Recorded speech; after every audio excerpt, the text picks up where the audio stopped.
गांव के नुक्कड़ पर एक छोटी सी चाय की दुकान थी। वहां हमेशा हलचल रहती, लेकिन आज शाम कुछ खास थी। रामू और श्यामू, दो पक्के गरीब दोस्त जो अपनी मस्ती और बातों के लिए मशहूर थे, वहां बैठे चाय की चुस्कियां ले रहे थे। यार श्यामू, ये चाय वाला भी कमाल का है। चाय में इतना पानी डालता है, लगता है हम समंदर पी रहे हैं। सही कह रहा है। मैंने तो एक बार पूछा था, भाई दूध क्यों नहीं डालते? तो बोला, गाय मुझसे नाराज है। वैसे श्यामू, तेरा क्या ख्याल है, अगर हम भी चाय की दुकान खोल लें तो? देख भाई, दुकान खोलना आसान है, लेकिन चाय बनाना तुझसे नहीं होगा। तेरा खाना भी ऐसा होता है कि आदमी खाए तो अस्पताल जाए। अबे, खाना खराब नहीं होता, लोग बेईमान हैं, मुफ्त में खाकर भाग जाते हैं। हाँ, और जो बेचारे भाग नहीं सकते वो खड़े खड़े तेरा खाना पचाने की कोशिश करते हैं। अरे भाई, चाय पीनी है तो पियो, नहीं तो अपनी दुकान खोल लो और मुझे आराम करने दो। भाई, तेरी दुकान में आराम करने के लिए ही तो आते हैं, घर पर तो बीवी खोपड़ी खा जाती है। सही कहा रामू, तेरी बीवी की आवाज सुनकर तो कुत्ते भी भौंकना बंद कर देते हैं। और तेरी बीवी, उसके ताने सुनकर तो गधे भी सिर पटक लेते हैं। चाय वाला खुद को हंसी से रोक नहीं पाया और बोला, भाई, तुम्हारी बातें सुनकर लगता है चाय में चीनी कम डाल दूं। तुम लोगों की हंसी से ही मिठास आ जाएगी। यार श्यामू, अगर हम लोग ना होते तो इस गांव में मजा ही नहीं होता।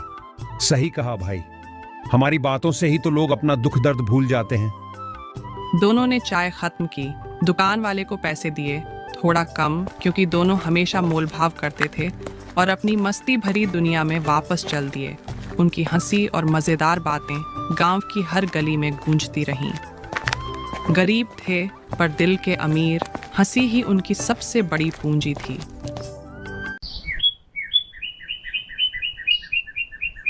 गांव के साहूकार ने फिर से धमकी दी है। कह रहा था, अगर इस बार पैसे नहीं मिले तो वो हमारे खेत ले लेगा। मैं अपनी जान दे दूंगा, पर ये खेत किसी और को नहीं दूंगा। ये हमारी इज्जत है।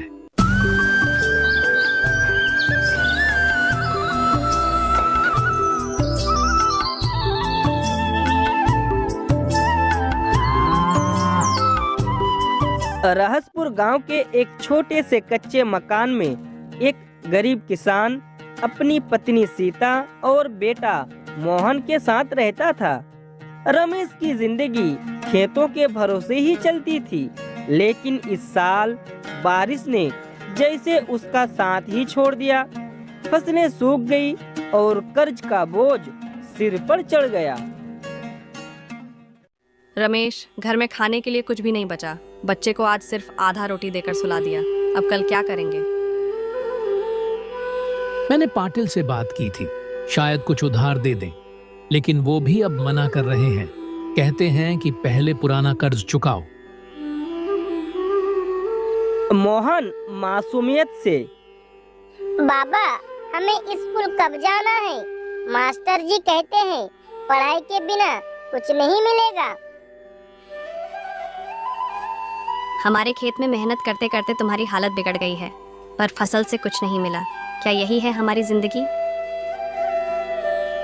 सीता, मैं क्या करूं? खेत हमारा सपना था। हमारे बाप दादा इसी पर जिए, और मैं भी यही सोचता था कि ये हमें कभी भूखा नहीं रखेगा। पर अब लगता है ये खेत ही हमें खा जाएगा। गांव के साहूकार ने फिर से धमकी दी है। कह रहा था, अगर इस बार पैसे नहीं मिले तो वो हमारे खेत ले लेगा।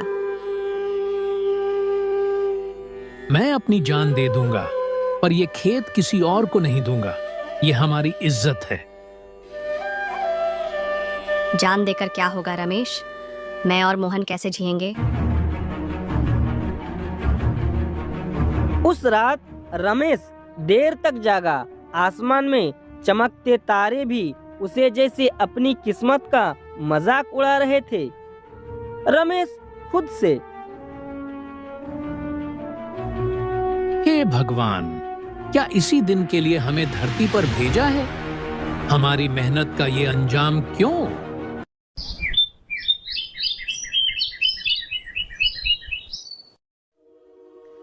अगले दिन सुबह रमेश गांव के चौपल पर गया।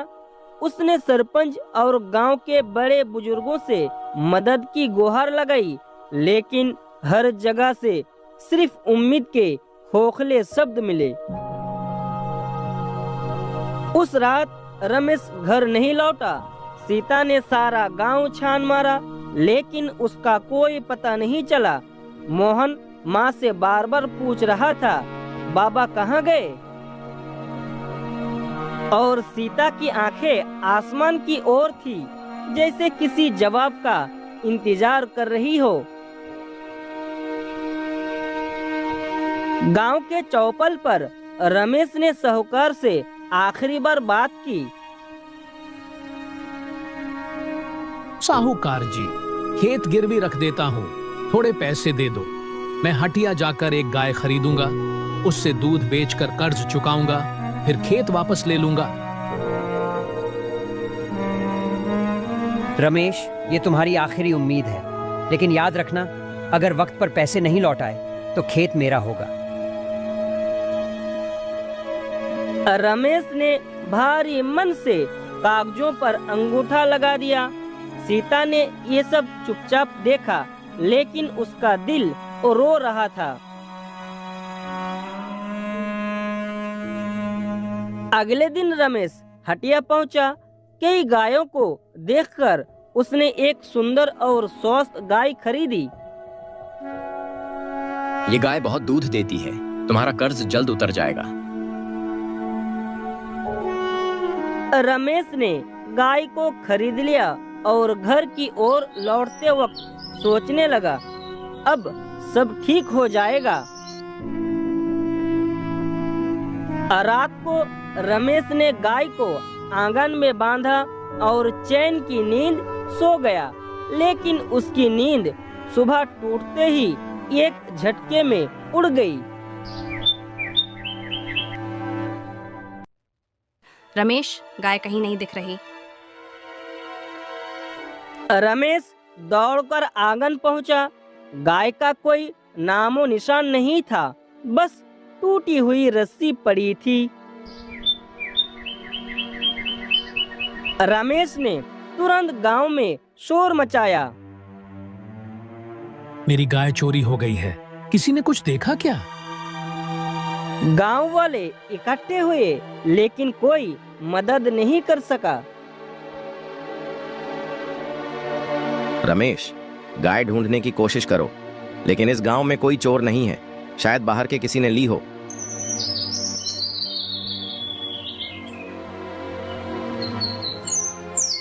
मोहन ने रमेश का हाथ पकड़कर पूछा, बाबा, क्या अब हम भूखे रहेंगे? गाय तो हमारी उम्मीद थी। रमेश की आंखों में आंसू आ गए। उसने अपने बेटे को सीने से लगाया। नहीं बेटा, कुछ न कुछ जरूर होगा। भगवान हमारे साथ अन्याय नहीं करेगा। गाय की चोरी रमेश की आखिरी उम्मीद को भी छीन ले गई। अब उसके पास ना खेत था ना गाय। क्या रमेश अपने परिवार को बचा पाएगा? क्या उसकी मेहनत कभी रंग लाएगी? ये सवाल अधूरे रह गए। रमेश का संघर्ष खत्म होगा या नई शुरुआत बनेगा? इस कहानी का अंत समय ही बताएगा।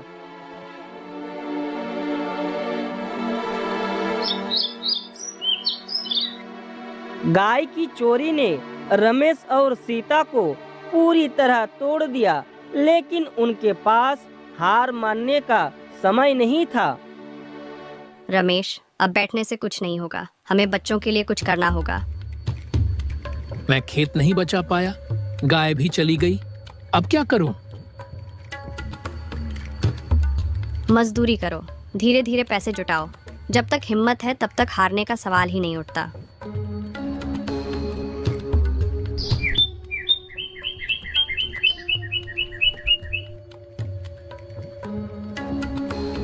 रमेश ने गांव के ईंट भट्टे पर मजदूरी शुरू कर दी। हर दिन सुबह से शाम तक मेहनत करता और जो थोड़े बहुत पैसे मिलते उन्हें सीता के हाथों में थमाकर कहता, ये लो, कुछ दिन और ऐसे ही सह लो, हमें रास्ता मिल जाएगा। सुनो, हमारे पास अब थोड़े पैसे हो गए हैं, क्यों ना हम कुछ छोटा सा काम शुरू करें। मेरे हाथ के पकौड़े सबको पसंद हैं, क्यों ना इन्हें बेचने का काम करें। पकौड़े? क्या ये चलेगा? अगर मेहनत और भरोसे से कुछ किया जाए तो हर काम चलता है। रमेश और सीता ने मिलकर गांव की मुख्य सड़क पर एक छोटी सी पकोड़े की दुकान लगाई। मैं पकौड़े बनाऊंगी और तुम ग्राहकों को संभालना।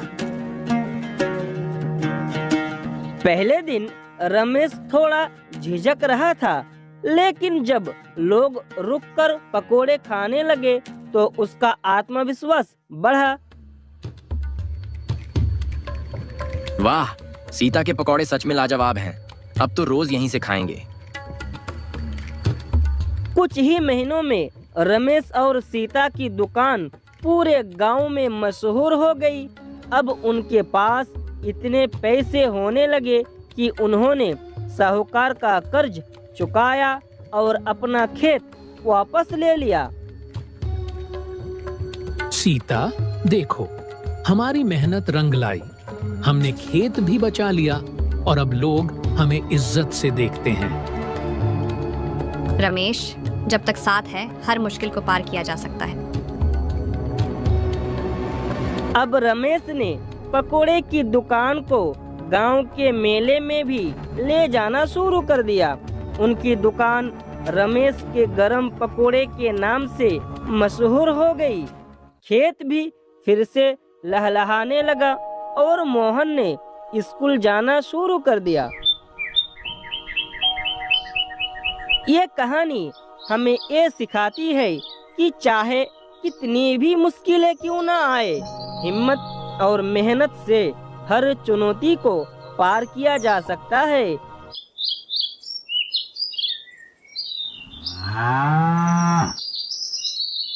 रामू, आज रात तुम मेरे कमरे में सोओगे। कमला के साथ तो तुम कल सोए थे। नहीं, रामू मेरे साथ सोएंगे।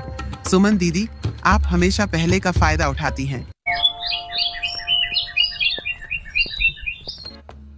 दो पत्नियां और एक पति की मजेदार कहानी। बेचारा पति रामू, जो हमेशा दोनों पत्नियों के बीच फंसा रहता है। पहली पत्नी सुमन, जो खुद को अधिक समझदार समझती है, और दूसरी पत्नी कमला, जो खुद को अधिक खूबसूरत मानती है। रामू का घर, जहां सुबह से रात तक बहस का सिलसिला चलता रहता है।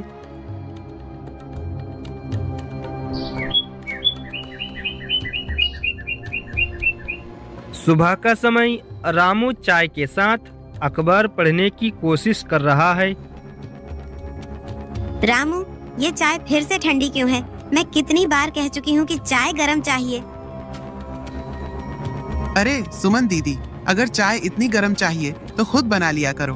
हर बार रामू को क्यों परेशान करती हो? तुमसे तो बात ही बेकार है कमला। चाय बनानी आती भी है तुम्हें? तुम्हारी बनाई चाय तो पानी जैसी होती है।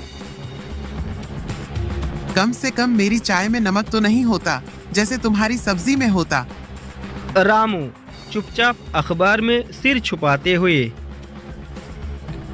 हे भगवान, अब क्या होगा? मैं तो पूरी तरह फंस चुका हूँ। दोपहर का समय दोनों पत्नियां रसोई में खाना बना रही है। कमला, तुम आलू क्यों काट रही हो? मैंने कहा था कि आज मूंग की दाल बनेगी। तुमने कहा तो क्या हुआ? मुझे आलू पसंद है और रामू भी आलू के पराठे खाना पसंद करते हैं। रामू को मूंग की दाल ज्यादा पसंद है। तुम हर बार अपनी मर्जी क्यों चलाती हो? और तुम हर बार अपने तरीके से ही सब कुछ क्यों करना चाहती हो? रामू मेरे पति भी हैं, सिर्फ तुम्हारे नहीं। तुमसे तो बहस ही बेकार है। रामू, यहाँ आओ और बताओ कि तुम्हें क्या खाना है। बेचारा रामू डरते हुए कमरे से बाहर आता है। मुझे जो भी बना दो वही खा लूंगा, बस झगड़ा मत करो।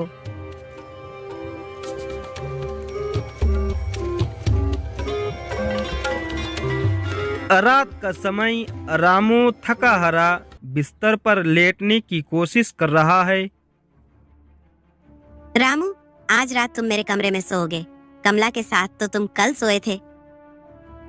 नहीं, रामू मेरे साथ सोएंगे। सुमन दीदी, आप हमेशा पहले का फायदा उठाती हैं। फायदा? मैं? तुम्हें तो शादी हुए 2 साल भी नहीं हुए और तुम मुझे यह सिखाने चली हो। तो क्या हुआ? मैं अब रामू की पत्नी हूँ और मेरे भी हक हैं। बेचारा रामू हाथ जोड़ते हुए, अरे मुझे सोने दो, मैं दीवार पर तकिया रखकर वही सो जाऊंगा, बस तुम दोनों शांत हो जाओ।